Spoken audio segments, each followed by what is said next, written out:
Mara Sloan was 32 years old when the Harbor Council cast her aside after blaming her for a storm ledger that vanished under another man's lies, and with only $19 wrapped inside a faded linen purse, she climbed the rocky headland outside Blackmere Point to purchase a crumbling abandoned lighthouse that every sensible soul believed should have been left to the gulls and the sea, never imagining that something hidden beneath its lonely lantern room had slept through decades of salt, wind, and silence, waiting not merely to change the course of one forgotten woman's life, but to restore the voice, memory, and future of an entire coastline that had long since forgotten how to trust itself. Settle in, and let us tell you the story of Mara Sloan. If you're listening from a place that has ever felt overlooked, tell us where it is in the comments, because forgotten places often keep the longest memories. We have often noticed that the strongest people are rarely those who begin with the greatest advantages, but those who quietly gather wisdom from ordinary days until hardship finally calls upon everything they once believed too small to matter. Mara had been raised where the cliffs softened into grassy hills beyond Blackmere Bay, where sheep grazed against endless wind, and every family knew the language of weather before they learned the language of distant cities. Her father, Elias Sloan, carved boat ribs from stubborn oak, believing that wood remembered the hands that shaped it, while her mother, Ruth, stitched sails with such patient care that fishermen claimed their vessels rode calmer seas because of her careful needle.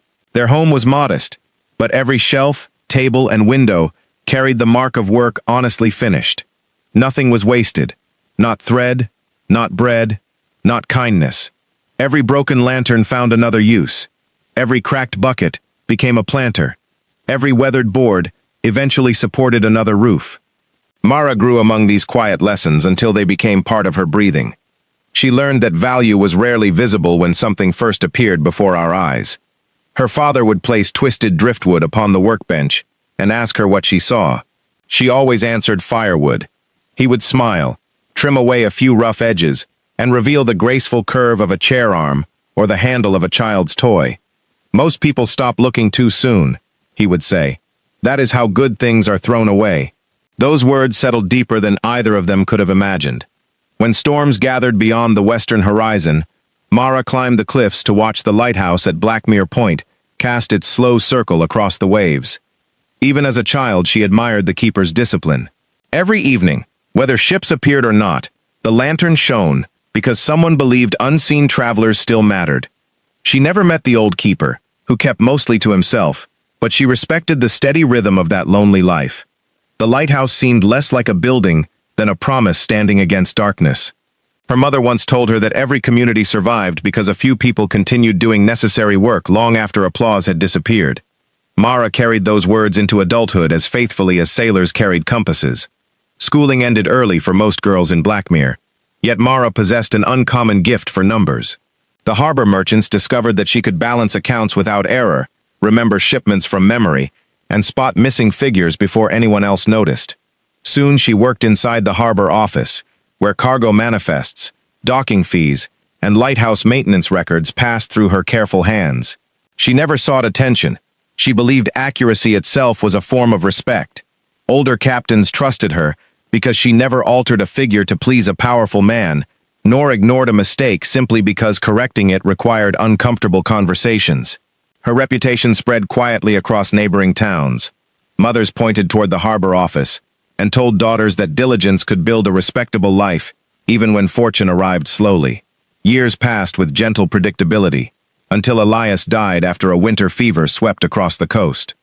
Mara and Ruth endured their grief together, repairing what they could, selling only what necessity demanded. Then another difficult season arrived, and Ruth, too, slipped away before spring flowers returned. Loss entered the Sloan household without raising its voice, carrying away laughter piece by piece, until silence filled every room. Yet Mara remained where she had always belonged, continuing her work, believing faithful labor could steady even a sorrowful heart. If there was one flaw in her generous nature, it was that she assumed honesty in others, until undeniable proof forced her otherwise. The Harbor Council appointed a new commissioner, named Horace Bell, a polished speaker whose expensive waistcoats impressed those who valued appearances above character. He praised Mara's bookkeeping in public, while quietly reshaping records in private. Contracts disappeared, Repair funds drifted elsewhere. Payments recorded one week somehow vanished the next. Mara questioned irregularities more than once, only to receive practiced smiles and explanations wrapped in complicated language. She trusted that truth would eventually correct itself, because she herself had never learned to manipulate it. We have seen such moments before, when goodness mistakes patience for protection, not realizing that deceit often moves faster than integrity, until the day both finally stand beneath the same light. The autumn storms arrived earlier than expected. One violent night, a merchant vessel struck hidden rocks outside the bay after the lighthouse lamp failed for nearly an hour. Though every soul mourned the losses, grief soon demanded someone to blame. An inspection followed. Maintenance funds supposedly allocated for replacement gears and fresh lamp oil had vanished from official ledgers. The missing pages appeared to bear Mara's signatures. She knew they were forgeries before her trembling hands even touched the paper. Yet forged ink often speaks louder than an honest voice when powerful men stand behind it. Horace Bell declared that negligence inside the harbor office had endangered every sailor entering Blackmere. Council members who once admired Mara lowered their eyes rather than defend her. No formal trial occurred. There was only a brief meeting, folded documents, quiet whispers, and a sentence delivered in polished language that sounded respectable while destroying an innocent life. She lost her position, her family cottage, and nearly every possession sold to settle invented debts, attached to falsified accounts. Neighbors who once greeted her warmly crossed streets to avoid uncomfortable conversations. Shopkeepers extended credit to everyone except the woman now rumored to have betrayed the harbor itself. Children repeated overheard accusations without understanding them. Even those uncertain of her guilt feared standing beside someone the council had condemned. Reputation, once carefully earned over decades, dissolved within a fortnight. Winter approached with relentless determination. Mara rented increasingly smaller rooms until no landlord wished to risk housing a disgraced woman. She carried one trunk, several books, her mother's sewing scissors, her father's wooden measuring square, and $19 remaining after every unavoidable expense. She considered leaving Blackmere forever, yet each road seemed to begin with surrender rather than hope. One morning she overheard fishermen laughing outside the auction hall. The abandoned lighthouse at Blackmere Point, closed since newer harbor lights replaced its service years earlier, had finally been listed among neglected municipal properties. The roof leaked, the lantern no longer turned, stairs had rotted. Everyone expected the structure to collapse within another decade. The council wanted only to remove responsibility from its records. The opening bid was $19. The room erupted in laughter when Mara raised her hand. Someone muttered that she intended to live with ghosts because respectable folk would not live beside her. Another remarked that perhaps she planned to steal stones from the foundation and sell them. Horace Bell himself smiled with carefully hidden amusement, believing the purchase would become another humiliation. No competing bids followed. The gavel fell. Ownership transferred. Mara walked from the hall carrying a brittle deed, while mockery echoed behind her footsteps like loose shutters in the wind. The climb toward Blackmere Point tested every aching muscle. Sea mist wrapped the cliffs. Grass bent beneath endless salt breezes. The lighthouse appeared more wounded than abandoned, leaning slightly against years of storms yet refusing to surrender. Cracked windows reflected gray skies. Rust-stained whitewashed walls. Ivy claimed portions of the lower stonework. Gulls nested where lantern keepers once trimmed wicks. Inside, dust rested so thickly upon the spiral stairs that every step announced her arrival to forgotten decades. Yet beneath decay she sensed remarkable craftsmanship. Stone blocks remained firm. Oak beams, though weathered, still resisted collapse. Whoever built this place had believed it should outlive generations. For several days Mara cleaned one room at a time, surviving upon bread, dried fish, and rainwater collected in repaired barrels. She patched windows using salvaged glass. She swept soot from fireplaces. She carried broken furniture outside, and sorted every piece according to whether it might yet serve another purpose. Again, her father's lessons guided tired hands. Most people stop looking too soon. While clearing the lantern room at the tower's summit, she noticed something peculiar beneath the heavy iron pedestal where the great Fresnel lens had once revolved. Every official blueprint she remembered from harbor records showed a solid stone floor. Yet one section produced a hollow echo beneath her hammer handle. Years of grime concealed faint seams unlike surrounding masonry. Curiosity stirred quietly rather than dramatically.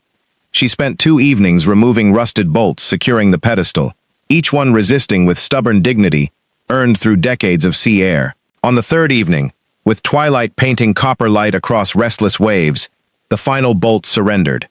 The pedestal shifted just enough to reveal an iron ring, set flush into hidden stone.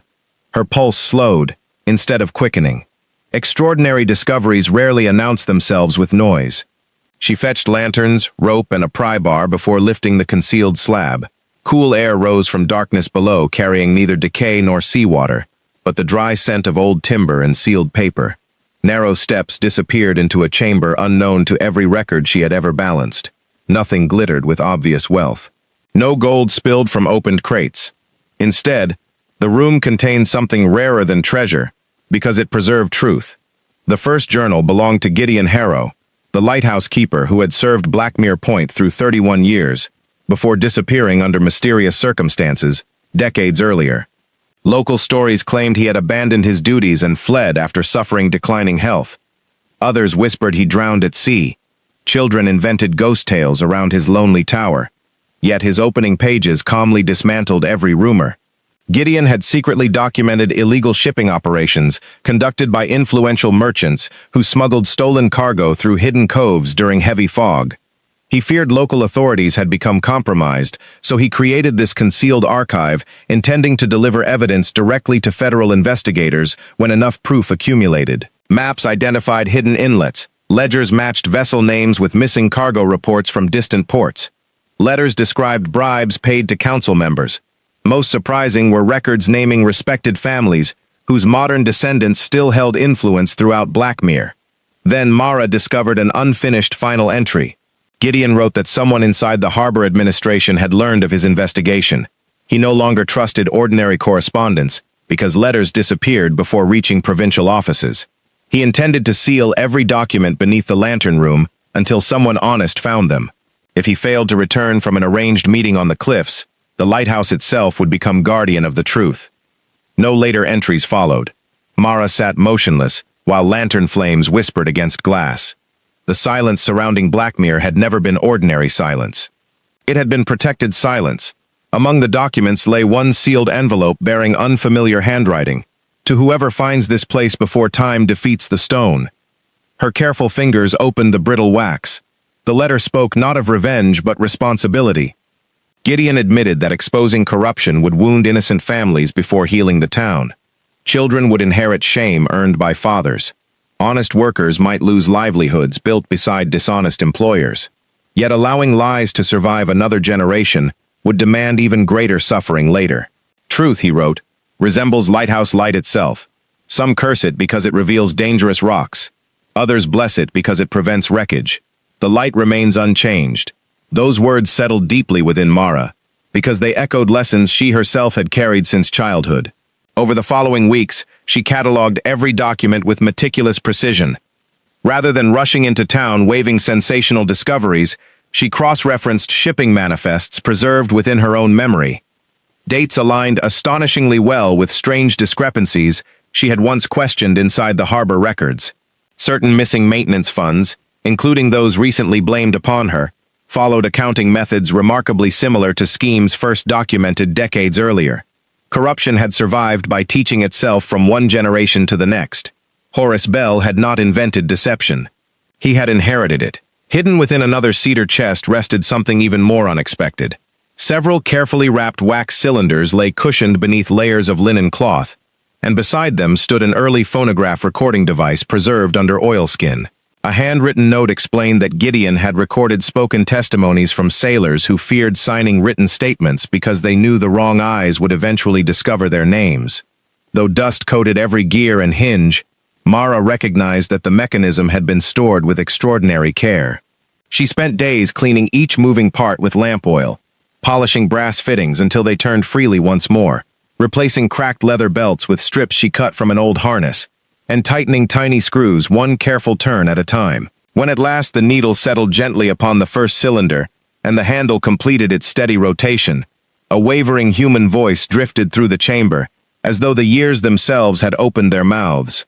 An elderly captain identified council officials, who accepted secret payments in exchange for ordering the lighthouse extinguished during chosen nights of heavy fog, allowing smugglers to guide their own ships safely, while honest merchant vessels unknowingly sailed toward hidden reefs. Another witness described families threatened into silence after asking too many questions about missing cargo. A third voice, trembling with age even then, spoke of Gideon Harrow's refusal to abandon his post, despite repeated warnings that the truth would cost him his life. Each recording carried the weight of ordinary people who had expected never to be heard. Mara listened to every cylinder twice, making careful notes until dawn painted pale silver across the narrow windows above.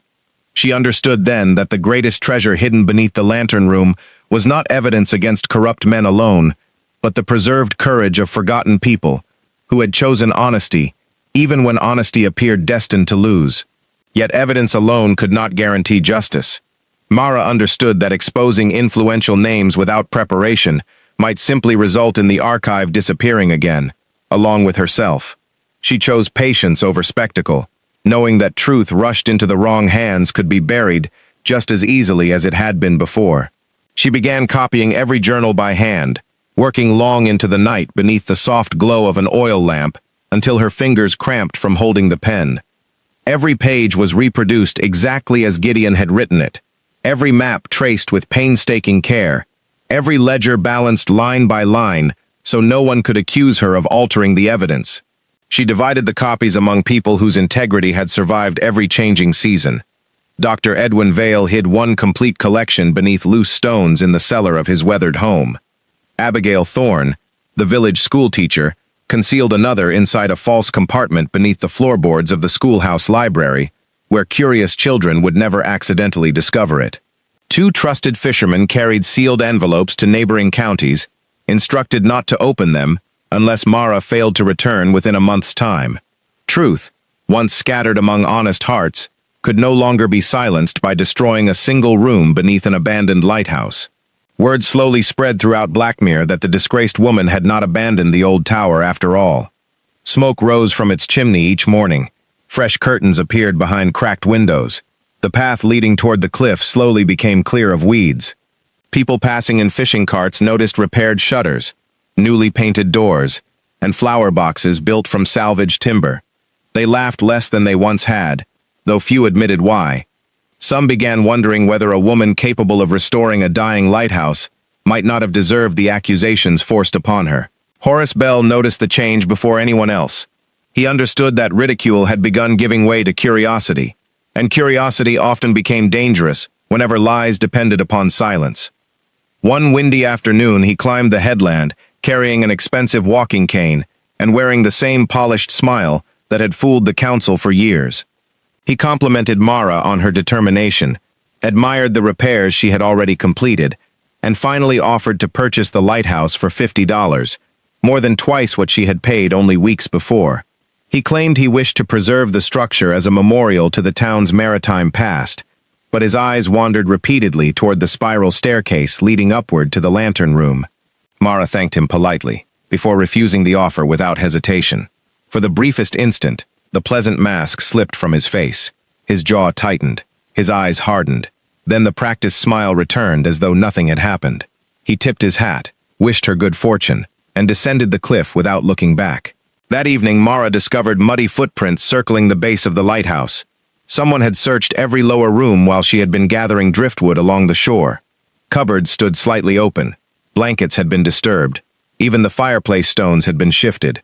Yet whoever entered had failed to locate the concealed chamber beneath the lantern room. She carefully swept away every footprint before dawn and quietly doubled her precautions. Within days, anonymous warnings appeared nailed to her front door. Leave the past buried. Storms swallow curious people. Some lights should never burn again. She removed each warning without showing fear, burning the scraps inside the fireplace until nothing remained except drifting ash. Fear, she reminded herself, had been the strongest weapon corruption ever possessed. Once ordinary people stopped fearing it, corruption had little strength left. Dr. Vale urged her to bring everything directly before the provincial magistrate, but Mara believed the evidence required one final piece before it could never again be dismissed. Gideon's final journal repeatedly mentioned an iron key marked with the image of a compass rose. Yet the key itself appeared nowhere inside the chamber. She searched every shelf, every drawer, every crate, every loose stone beneath the floor. Days passed without success. One rainy afternoon, she climbed into the lantern room to tighten newly repaired window frames before another storm arrived. While lifting the enormous brass lens onto its restored support, sunlight briefly struck one polished surface and reflected downward toward the wooden staircase. The narrow beam rested upon a single carved step, worn smooth by decades of footsteps. Curious, Mara examined it closely. Beneath layers of old varnish, she noticed the faint outline of the same compass Rose Gideon had drawn beside references to the missing key.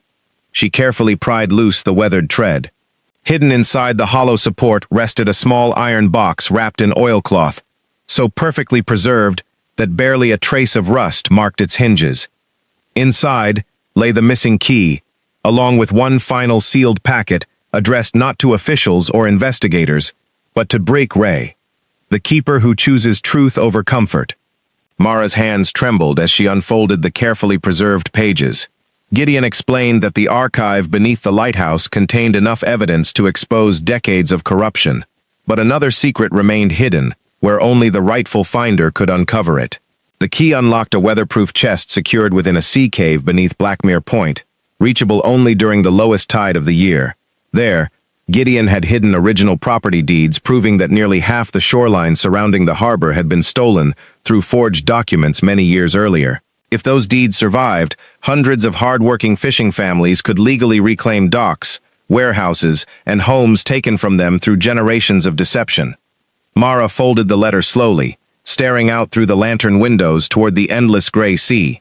She realized then that what waited beneath the cliffs could restore not only reputations, but livelihoods passed from parents to children for nearly 40 years. If this story has reminded you that truth often waits beneath the surface, don't forget to like this video, subscribe to Berry Tales, and ring the notification bell so you never miss another unforgettable frontier story. The next morning, the tide withdrew farther than Mara had ever seen it retreat. Jagged rocks emerged from beneath the gray water, like the backs of ancient creatures rising from sleep. Long ribbons of seaweed clung to the stone, glistening beneath the pale autumn sun, while countless tide pools reflected fragments of the quiet sky. Gideon's letter had warned that the hidden sea cave could only be reached during the year's lowest tide, and according to the weathered note, that moment would last less than 2 hours before the ocean reclaimed its secret. Carrying only a lantern, a coil of rope, the iron compass key, and a leather satchel, Mara descended the dangerous cliff path with careful determination. Every loose stone demanded patience. Every gust of wind reminded her that one careless step could send her into the unforgiving surf below. She moved slowly, not because she feared the climb, but because she understood that hurried footsteps often overlooked the very details that mattered most. At the base of the cliff, she found the narrow opening Gideon had described. From above, it appeared to be nothing more than a dark crack in the rock, hidden behind thick curtains of seagrass and years of forgotten salt. Only when she pushed through the damp strands did the entrance reveal itself. Cool air drifted outward, carrying the scent of minerals, old timber, and distant seawater. The cave stretched deeper than she expected, its ceiling arching naturally above smooth stone, polished by countless tides over centuries. Strange echoes followed each step, until her own breathing sounded like another traveler walking beside her. Lantern light danced across damp walls where ancient shells had become part of the rock itself. Then she noticed carved marks. Someone had chiseled arrows into the stone many years before. Each compass symbol pointed farther into the darkness. Gideon had left another trail. She followed the carvings until the passage widened into a hidden chamber untouched by modern eyes. There, resting upon a raised stone platform safely above the reach of the tides, stood an iron-bound chest, larger than any she had imagined. Thick chains wrapped around it, though rust had weakened their grip after decades beneath the sea air. The compass key slid into the heavy lock with surprising ease. For a brief moment, Mara simply rested her hand upon the cold metal, silently wondering how many years this chest had waited for someone willing to finish a promise left incomplete. The lock turned with a deep metallic groan that echoed throughout the cave. Slowly, she lifted the lid. Inside were no jewels, no bars of gold, and no piles of silver coins. Instead, the chest held carefully sealed bundles of legal documents protected inside waxed canvas, dozens of rolled property surveys, official land grants bearing provincial seals, notarized witness statements, and thick books recording every fraudulent transfer of shoreline property since nearly 40 years earlier. Each document connected another missing piece of the story. Families who believed they had willingly sold their fishing docks had actually signed forged agreements. Widows unable to read had unknowingly surrendered inherited land through altered contracts. Entire stretches of harbor frontage had quietly passed into the hands of a handful of powerful businessmen whose descendants continued collecting rent from property they had never honestly owned. Mara realized the corruption Gideon uncovered had never truly been about smuggling alone. The illegal shipping had simply financed a far greater theft, the slow stealing of an entire community's future. Beneath the final bundle rested one last envelope addressed in Gideon's unmistakable handwriting. He wrote that wealth stolen from honest people always traveled farther than coins themselves. It reshaped towns, rewrote history, and convinced future generations that injustice had always been normal. He begged whoever found the chest never to seek revenge, but instead to restore what could still be restored, before another generation inherited lies they did not deserve. Mara folded the letter with quiet reverence and carefully repacked every document into her satchel in smaller bundles, making several trips between the cave and the lighthouse before the rising tide swallowed the entrance once again. By sunset, the sea had erased every trace of the hidden passage, as though it had never existed.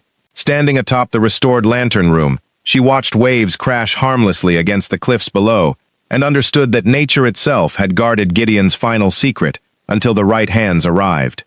Now the responsibility belonged entirely to her.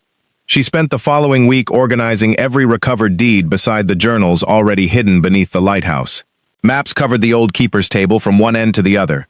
Colored thread connected names, dates, shipping routes, property boundaries, and council records until the entire history of Blackmere slowly unfolded before her, like a tapestry finally viewed from its proper distance. Every answer revealed another forgotten question, yet the larger picture became impossible to deny. For the first time in decades, the complete truth stood together in one place, waiting patiently for the moment when silence would finally come to its end. The provincial magistrate arrived in Blackmere 3 mornings later, beneath a sky the color of worn slate. Few people expected his visit to amount to anything more than another routine inspection arranged by influential council members eager to protect themselves. Horace Bell certainly appeared confident as he welcomed the official carriage into the town square with polished manners and rehearsed smiles.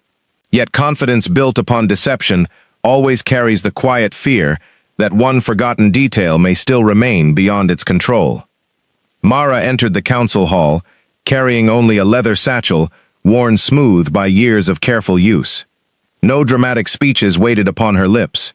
No accusations filled her thoughts.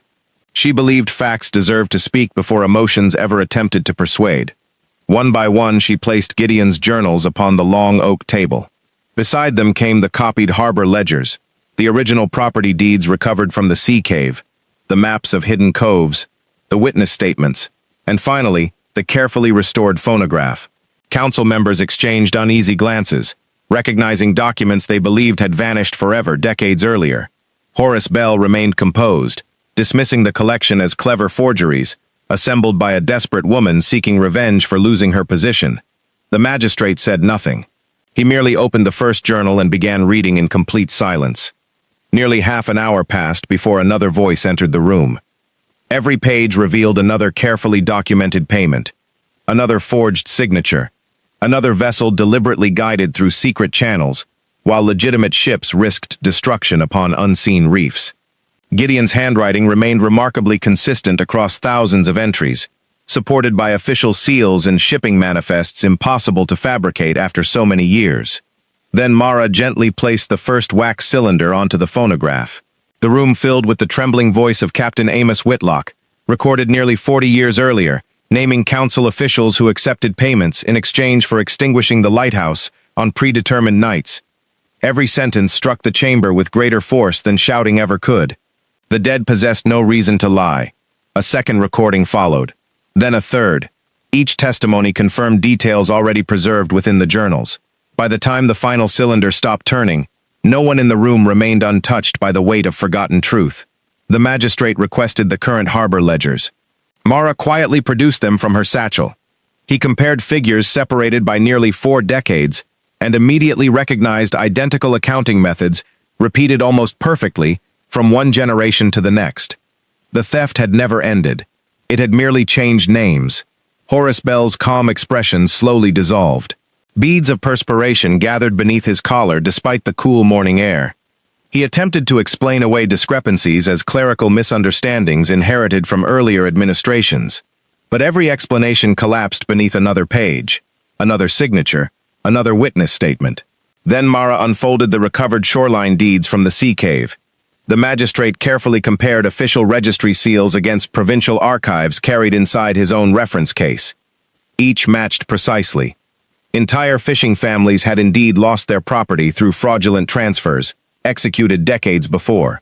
Some of the very warehouses now enriching Blackmere's wealthiest citizens had never legally belonged to them at all. The chamber fell into a silence so complete that the ticking mantel clock became almost unbearably loud. Finally, the magistrate closed the final ledger and spoke with measured calm. Every original document, every recording, every financial record, and every property deed would be placed immediately under provincial protection. No council member was permitted to leave town pending formal investigation. Official warrants would be issued before sunset.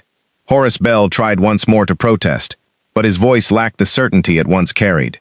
2 provincial constables stepped quietly to either side of him. No struggle followed. No dramatic outburst disturbed the room. The man who had built his authority upon polished confidence simply lowered his eyes as decades of carefully protected deception came to its inevitable end. Outside the council hall, the townspeople waited anxiously for news. Rumors had spread throughout Blackmere all morning, yet no one expected the truth to be as vast as the one now unfolding behind those old wooden doors. When the magistrate finally emerged carrying Gideon's journals beneath his arm, word traveled through the streets faster than the sea wind itself. Shopkeepers left their counters. Fishermen abandoned their nets. Mothers gathered children close as neighbors, quietly repeated what they had only begun to understand. Mara had never betrayed the harbor. She had saved it.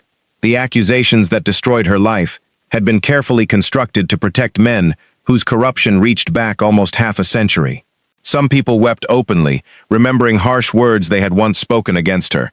Others stood speechless, ashamed that they had allowed respectable appearances to outweigh the character of someone they had known since childhood. Yet Mara asked no one for apologies. She knew remorse carried greater meaning when offered freely, rather than demanded. Her attention remained fixed upon something far larger than restoring her own reputation. The truth had finally surfaced. Now the town itself would have to decide what kind of future it wished to build upon it. The weeks that followed became unlike anything Blackmere had experienced within living memory. Provincial investigators occupied the harbor office from sunrise until long after darkness settled across the bay. Every ledger was examined, every contract compared, every shipment traced backward through years of carefully disguised transactions. What had once seemed like isolated acts of dishonesty slowly revealed itself as an unbroken chain stretching across 2 generations. Families who had quietly accepted poverty as misfortune learned that much of it had been deliberately manufactured by men who enriched themselves behind respectable titles and polished speeches. Yet even as painful truths emerged, Mara urged patience rather than celebration. She reminded everyone willing to listen that justice accomplished through bitterness merely planted the seeds of another injustice. The purpose of truth was not to humiliate, but to restore. Her words surprised many who expected anger from a woman whose life had been stolen piece by piece. Instead, they found remarkable compassion. She never demanded public apologies. She never mocked those who had once doubted her. She understood that fear had guided many of their decisions, and fear often blinded otherwise decent people. Her greatest concern remained the families who had unknowingly inherited property purchased through fraud. They themselves had committed no crime. Children should not suffer because their grandfathers chose greed. The magistrate agreed. A careful commission was established to determine rightful ownership wherever possible, while ensuring innocent households were not cast into the same misery others had endured. It was slow work, requiring months of patient examination, but for the first time the town accepted that healing deserved more time than deception had taken to spread. Meanwhile, the lighthouse itself transformed before everyone's eyes. What had begun as one woman's impossible labor became a community effort, unlike any Blackmere could remember. Carpenters arrived carrying reclaimed oak beams. Stone masons repaired weathered walls, one carefully fitted block at a time. Sailmakers stitched fresh canvas for protective awnings. Blacksmiths restored rusted iron railings that had not felt the warmth of a forge in decades. Children carried baskets of mortar to the workers, while older fishermen taught younger apprentices how the great Fresnel lens once rotated through the night, guiding vessels safely home. No wages were requested for much of the work. People offered their labor because they finally understood the lighthouse had always belonged to the entire community, rather than to any council or official. Mara worked beside everyone else from dawn until evening, never placing herself above another volunteer. She mixed mortar beside widows, sanded timber alongside apprentices, and scrubbed centuries of soot from the lantern housing until polished brass once again reflected the sunlight over the sea. Occasionally, visitors from neighboring coastal towns arrived after hearing remarkable stories about the abandoned lighthouse that had uncovered forgotten history. Some expected to find hidden riches. Instead, they discovered shelves filled with journals, maps, witness statements, restored recordings, and carefully preserved artifacts telling the complete story of Blackmere's maritime past. Many left saying the archive itself was more valuable than any treasure chest, because it protected something money could never replace. Dr. Edwin Vale often spent quiet afternoons helping Mara arrange Gideon's collection inside newly crafted display cabinets. Together they labeled every document with careful descriptions, so future generations would understand not merely what had happened, but why preserving truth mattered. Abigail Thorne organized school visits every fortnight. Children who once believed history lived only inside dusty books now stood inside the very lighthouse, where history had patiently waited beneath their feet for 40 years. They listened to Gideon's recordings with wide eyes, studying faded maps while asking endless questions about courage, honesty, and responsibility. Mara always answered the same way. Ordinary people, she told them, shape history far more often than extraordinary heroes. Most simply never realize it while they are living through it. One clear spring evening, nearly a year after she first climbed the cliff carrying only $19, the restored lantern was prepared to shine once again. Hundreds of townspeople gathered along the shoreline and atop the grassy headland despite the cool sea wind. Fishing boats anchored offshore in respectful silence.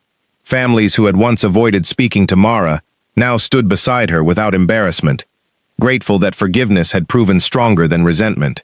As the last light of sunset disappeared beneath the western horizon, Mara climbed the spiral staircase one final time. She paused beneath the lantern room, where the hidden chamber still rested below, now preserved as part of the Lighthouse Museum, exactly as Gideon had left it.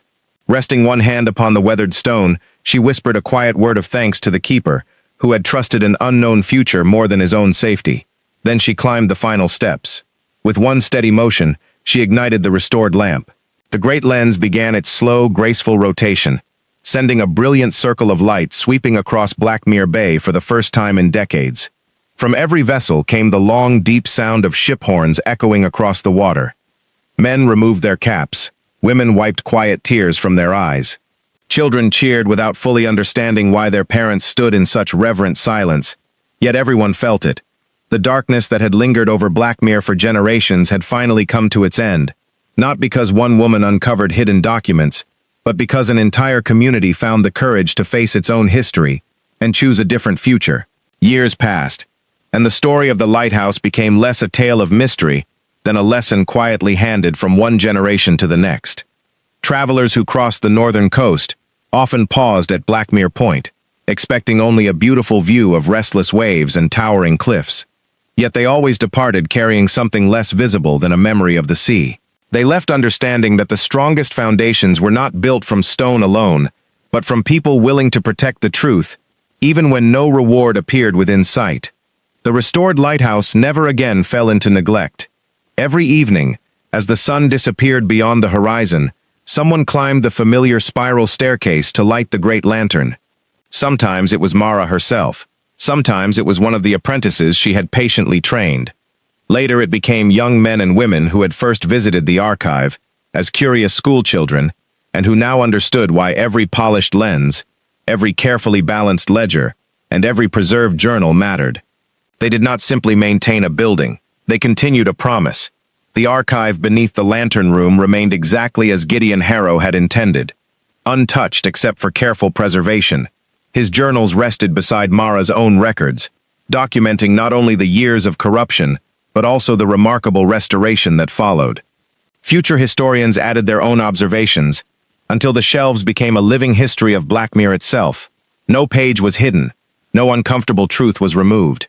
Visitors often remarked that the collection felt unusually honest, compared with museums that celebrated victories while ignoring failures.